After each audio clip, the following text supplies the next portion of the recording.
Hey everybody, me and Kevin are here talking about our new favorite player. Scary Terry caught a touchdown in his last 3 games, 70 yards against the Bears in the Tud. Dallas, he got 62 yards in the Tud, and against Philly, he got 125 yards in the Tud. He's going to be playing the New York Giants next week.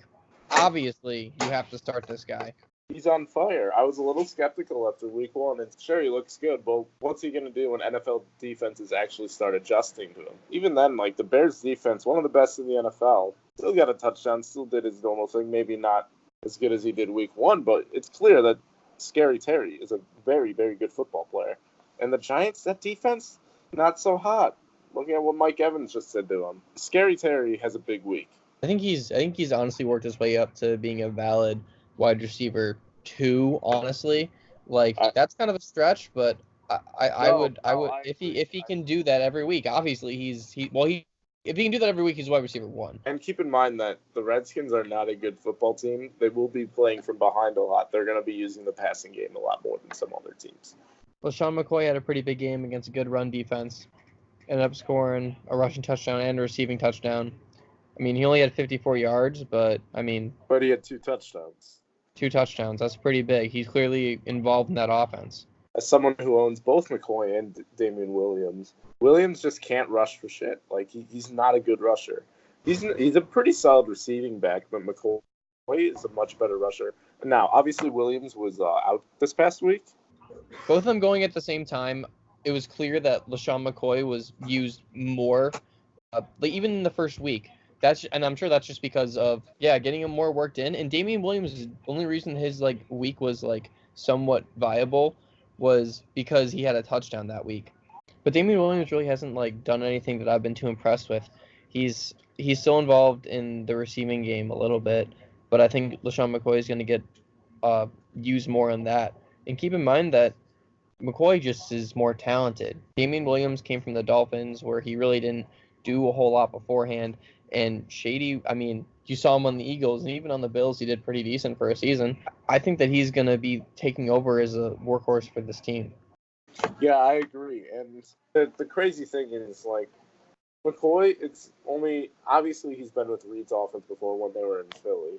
Being incorporated, he's going to start being incorporated more and more to the point where Williams becomes obsolete. Tyler Lockett cost me a game last week, and I'm really upset about that. I think he's turning into a viable wide receiver too. Clearly, honestly, he's knocking on the door wide receiver 1 type numbers if he continues that. Being Russell Wilson's favorite target, I guess, is way more valuable than I thought it was. Right now, he's currently ranked 7th at the position, so he's currently a wide receiver 1, despite only having 1 catch week 1. But that 1 catch was for 44 yards and a touchdown. Since that week 1, in week 2, he had 10 catches and 79 yards, no touchdown.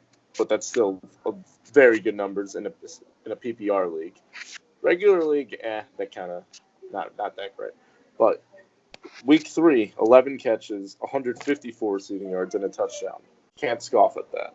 I think week 1 was an aberration, and I think he continues to be a wide receiver number 1, especially with the lack of running game from Chris Carson so far.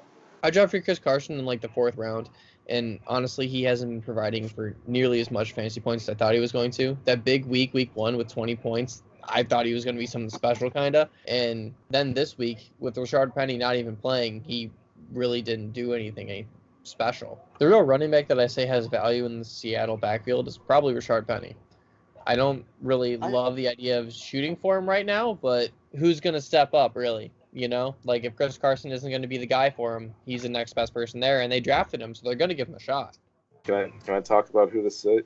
Frank Gore. He's up against the Patriots, and he's not a good running back. It's just he went up against Cincinnati, and Cincinnati's rush defense is Swiss cheese.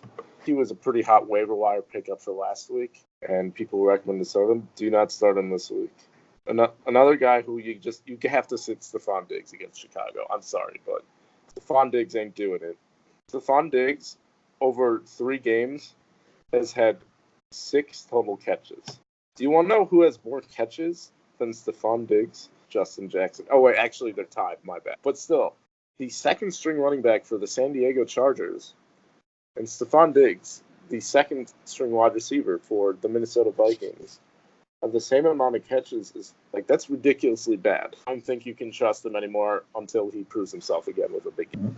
And that's going to do it for this video. Thank you guys all so much for watching. Please remember to like, subscribe, and comment. Check out our Instagram and our website. And good luck this week.